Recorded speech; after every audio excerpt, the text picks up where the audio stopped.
So I'm Isabel. I'm currently managing partner at Dormoon Fund, and I think my journey has been kind of an unconventional one in that I started out as an engineer, like just doing software engineering at Amazon. And at the same time, I was also a founder. So I was building out this health tech app to help Alzheimer's caretakers, and just really going through the whole process, like building up the product, talking to customers, learning how to build this venture-backed startup.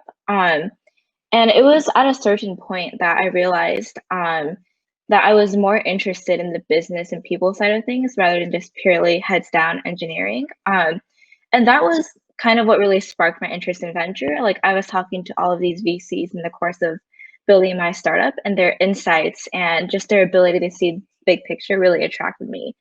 So with that in mind, at some point, like my startup ended up not being able to raise more money. So we eventually like shut it down. And it was at that point that I decided to go forward and try out VC. Um, so I spent some time like working at a VC fund in New York. It's called Two Sigma Ventures. Also worked a bit with Pear VC in Palo Alto. And at that point, I decided to join Dormoon Fund. And I was very excited to join Dormoon Fund because its mission was to find the best and brightest student founders and enable them to build these massive size companies. And as a former student founder, it was something that I was super interested in. So it was during that route that I eventually joined our Moon Fund and eventually became managing partner. Great, great. So, talking more about your hobbies, like what are your hobbies? Who's your role model? Yeah, it's a great question. So I used to really love like solo traveling and just going by myself to a different country very spontaneously to clear my head. Obviously, have not been traveling much because of 2020. Mhm. But I recently picked up a hobby where I bake fusion recipes. So I come up with like ingredients from like two different cultures and then mash it together into a dessert recipe. Sometimes it doesn't turn out well, but I like to think I am at least mediocre at it now. Um, and in terms of who I admire, definitely so many amazing women out there. I currently look up to Katrina Lake, the founder of Stitch Fix, for just powering through and building a big company from the ground up. Awesome, great. So it's been, I think, an incredible journey for you. So, throughout this journey, what are some of the obstacles that you faced, which actually define who you are? What are the difficult times you faced? I must say, switching from engineering, core engineering to, business world must be, a big change for you. So, would you like to tell us more about this? Yeah, of course. I think the biggest challenge I've encountered so far was my startup failing.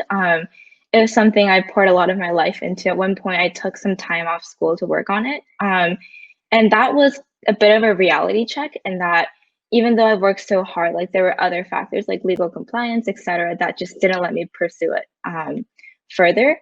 So I think after that, I transitioned to business. I think to be honest, like one of the hardest things for me was that I'm fairly young looking, and I am still pretty young in the field. So it was very hard initially to get people to take me seriously, and just being able to navigate that world while like being young, short, relatively inexperienced, and just getting people to have credibility in who I am and all the things that I'm interested in pursuing. Awesome. So, how did you overcome these obstacles? Yeah, I think there is this saying, it's very cliche, but faking it until you make it. Definitely faked it.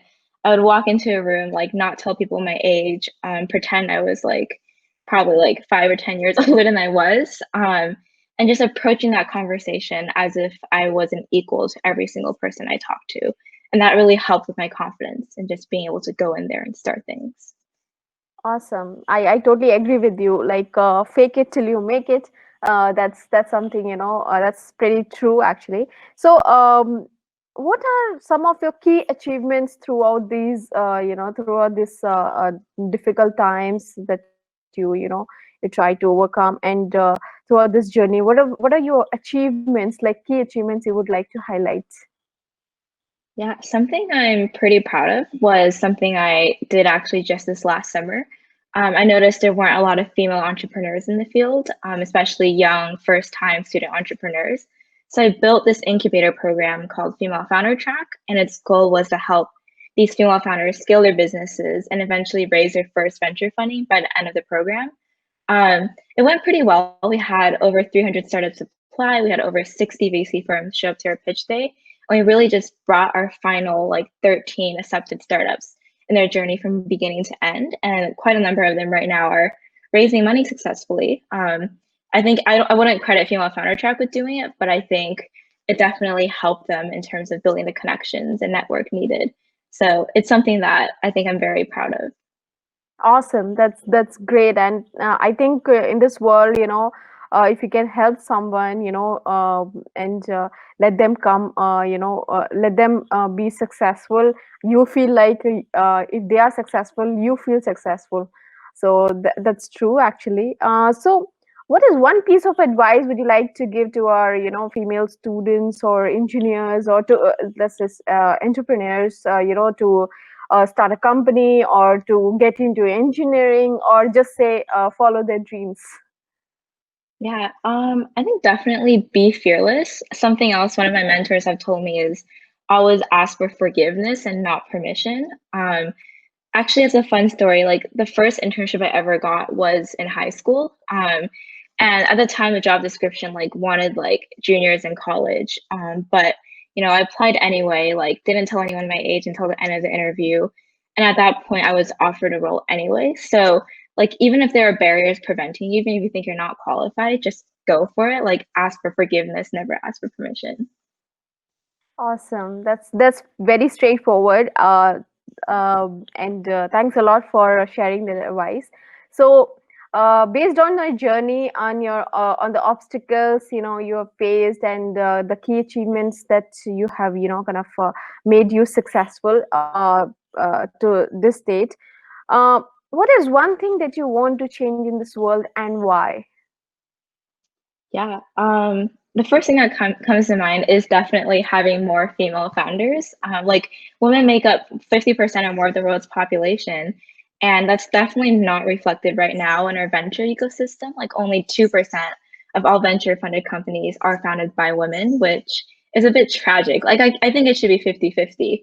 Mm-hmm. Um, so that's one thing I would change. I definitely like just have more women start founding companies, start building these information networks within women, so that we have access to these resources. We know who to talk to, we know how to raise, and just not limit this information to just a few like circles in Silicon Valley or something that tend to be predominantly male.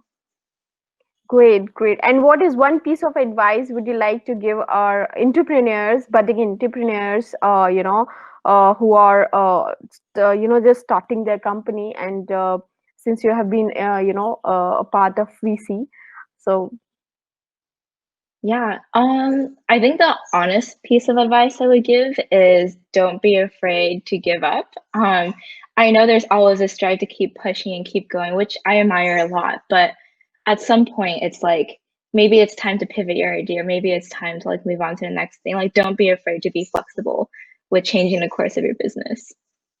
that's true. I totally agree with you. And my journey has been, pretty much same. So I totally can relate to, your whole story. So thanks a lot for your time, Isabel. I think that's it from our side. And